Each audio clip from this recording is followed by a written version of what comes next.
জয় হিন্দ, জয় ভারত বন্ধুরা। তোমরা হচ্ছে ডিফেন্স লাভার channel. CRPF টেটসম্যান central reserve police ফোর্সের তরফ থেকে যে 2026 সালে লেটেস্ট ভ্যাকান্সি আসছে, সেই ভ্যাকান্সির প্রমাণ সহ তোমাদেরকে আমি দেখাবো।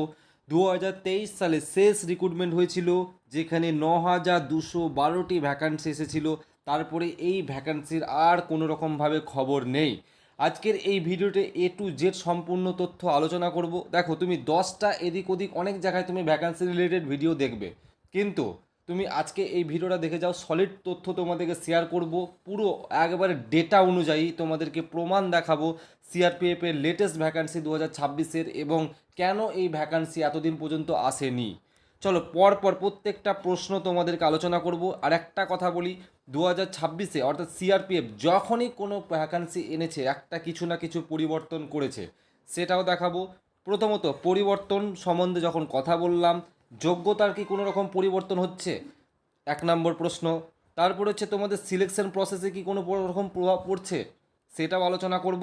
কেন আসছে না এই ভ্যাকান্সি, সব থেকে বড় কারণ 2023 শেষ রিক্রুটমেন্ট এসছে, এটা 2026 চলছে। দীর্ঘ 3 বছর হয়ে গেল, এই ভ্যাকান্সির কিন্তু কোনো রকম খবর নেই। চলো, তারপর হচ্ছে বয়স, বয়স কি বাড়ানো হয়েছে, এই যে 3 বছর গ্যাপ থাকার জন্য কি বয়সের কোনো প্রভাব পড়বে, সেটাও আলোচনা করব। এনএসকিউ সার্টিফিকেট কি এখানে প্রয়োজন, সেটাও আলোচনা করব। অ্যানুয়াল রিক্রুটমেন্ট কি এখানে হয়, সেটা বলবো। আর সর্বশেষ উচ্চতা এবং বয়স সব নিয়ে এই ভিডিওতে আলোচনা করব। তো দেখো, আমি সাবস্ক্রাইবারের কথা খুব কম বলি, তাও একবার বলছি, তুমি ডিফেন্সের যে কোনো রিয়েল আপডেট তুমি আমার চ্যানেল থেকে সর্বপ্রথম তুমি পেয়ে যাবে। তাই আমার ফ্যামিলির সাথে অবশ্যই জড়িত থেকো। এক একটা পয়েন্ট আমি তোমাদেরকে ক্লিয়ার করব। প্রথমত আমি তোমাদেরকে বোঝাই, সাইকেল বেসড রিক্রুটমেন্ট সিআরপিএফ প্রত্যেক বছর অ্যানুয়াল রিক্রুটমেন্ট করে না, সাইকেল বেসড রিক্রুটমেন্ট করে, যেটাকে আমরা গ্যাপ সিস্টেম বলে থাকি। 2010 সালের আমি এক্সাম্পল থেকে তোমাদেরকে বোঝাবো। 2010 সালে সিআরপিএফের রিক্রুটমেন্ট হয়েছিল কনস্টেবল টেটসম্যান, যেখানে 700 ভ্যাকান্সি এসেছিল।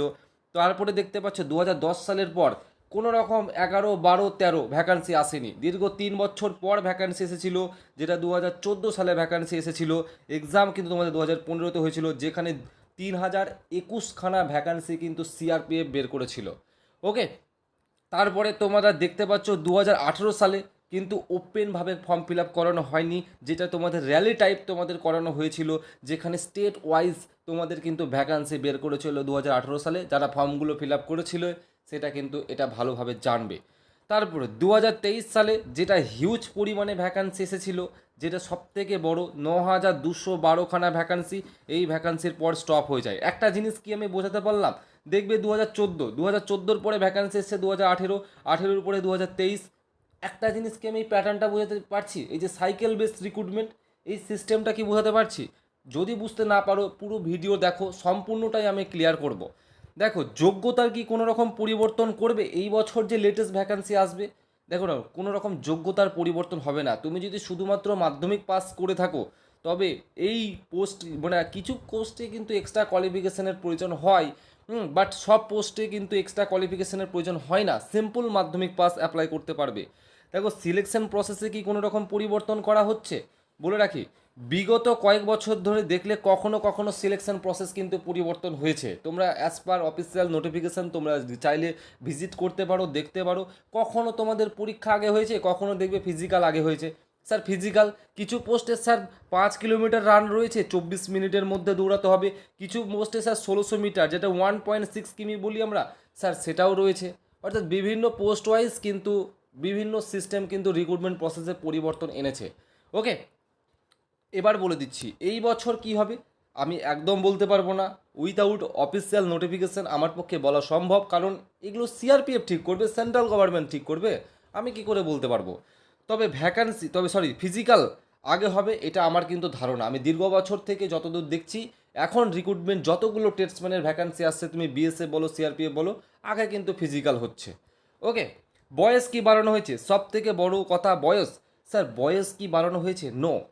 তুমি যত বছরই এই যে মানে সিচুয়েশন, মানে তোমাদের যে সাইকেল বেসড রিক্রুটমেন্ট হচ্ছে বলে যে তোমাদের 3 বছর 4 বছর পর পর ভ্যাকান্সি বেরোচ্ছে বলে যে তোমাদের বয়সে ছাড় দেবে, এমনটা নয়। এটা কোনো রকম বয়সে ছাড় দেয় না। তবে আমি এখানে লিখে রেখে দিচ্ছি যে এজ, তোমরা এই যে টেস্টম্যানের কোটাগুলো, যেটা কুক, ওয়াটার কেরিয়ার, বারবার, সাফাইওয়ালা, এইসব পোস্টের জন্য কিন্তু প্রত্যেকটার জন্য এখানে টেস্ট প্ল্যান তোমরা একটু পড়ে নিবে। 18 থেকে 23 কিন্তু ফিক্সড রয়েছে, অবশ্যই রিল্যাক্সেশন তো অবশ্যই রয়েছে। যারা এসসি এসটি রয়েছে তোমরা 5 বছর ছাড় পাবে, যারা ওবিসি রয়েছে তোমরা কিন্তু 3 বছরের ছাড় পাবে, ঠিক আছে। তবে বলে দিচ্ছি যারা এই ম্যাশন অর্থাৎ মিস্ত্রি, এই মিস্ত্রিতে তোমাদের 2026 সালে আমি একটা অলরেডি আগে থেকে ক্লু দিয়ে রাখছি, তোমাদের 800খানা ভ্যাকান্সি কিন্তু এই মিস্ত্রিতে থাকবে। ওকে, সব থেকে বেশি ভ্যাকান্সি আসছে কুক, মিলিয়ে নিবে। আমি অবশ্যই একটু ভিডিওটা ওয়াচ করো, সব বুঝতে পারবে। এই কুক সব থেকে বেশি তোমাদের ভ্যাকান্সি নিবে। আমি বলেছি কুক একাই ভ্যাকান্সি নিবে 3000, একাই ভ্যাকান্সি নিবে 3000 ভ্যাকান্সি একাই নিবে। ওকে, দেখো এনএসকিএফ সার্টিফিকেট কোনো রকম এনএসপিএস সার্টিফিকেট লাগবে না।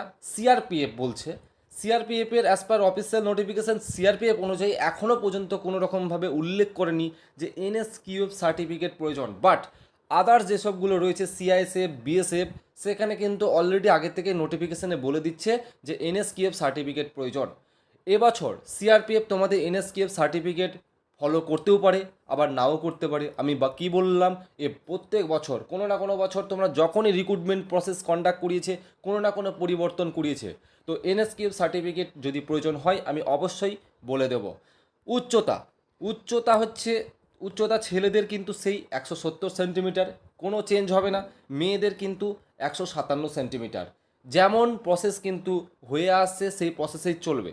চলো এবার আমি তোমাদেরকে একটা বোঝাই, এই যে সাইকেল বেসড, ভালো করে বুঝবে এই জায়গাটায় ভ্যাকান্সি। এবার আমি তোমাদেরকে বলবো সাইকেল বেসড রিক্রুটমেন্ট অর্থাৎ গ্যাপ সিস্টেম, আমি জিনিসটা বোঝাতে পেরেছি। 2025-26-এ মাল্টিপল ভ্যাকান্সি কিন্তু সিআরপিএফের তোমরা রিলিজ করেছে, চাইলে অফিসিয়াল ওয়েবসাইট তোমরা ভিজিট করে দেখে নিতে পারো। কম্প্যাসিভ এবং র্যালি বেসিস কিন্তু প্রসেস পুরো অ্যাক্টিভ রয়েছে।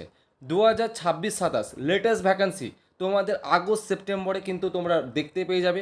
অবশ্যই বলে দিচ্ছি স্টেট ওয়াইজ এবং রিজন বেসড এই ভ্যাকান্সি কিন্তু তোমাদের বেরোবে। তোমাদের ভ্যাকান্সি কিন্তু আশা করা যাচ্ছে 11,000 কিন্তু প্লাস ভ্যাকান্সি বেরোবে, সেটা কিছুটা কমও হতে পারে বেশিও হতে পারে। ওকে, তো এই ছিল সিআরপিএফের একটা লেটেস্ট আপডেট। জয় হিন্দ, সবাই ভালো থেকো।